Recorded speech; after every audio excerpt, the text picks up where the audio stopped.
where it's sitting exactly, and then possibly going on to do bronchoscopy, which is putting the telescope down the tubes to see which tube is blocked, and then you can take a little biopsy, a bite of the tissue, and look under the microscope, see it absolutely accurately. Oh, I see. Perhaps I'll come to that. What is it called? A topo scan? The type of X-ray is a tomogram, Tomogram. which is like cutting a slice in someone. It shows X-rays at different slices through someone. Or the next thing, as you say, is a scan, but that really is just a specialised type of X-ray. And then the thing after that is look down the tubes, see what they show with a bronchoscope. I had one pair of glasses offered, and I said, I've got this acromegaly. Right? Yep.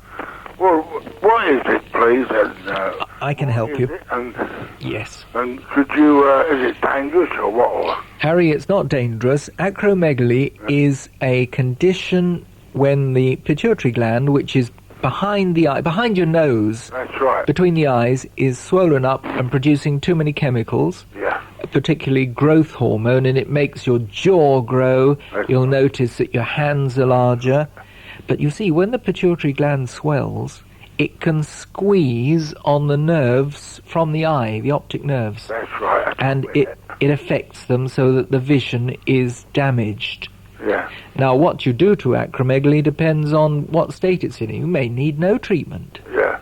On the other hand, if things are going on and the gland's still swelling, you've got to zonk it to stop it growing. Yeah. And you can either get a surgeon to do that,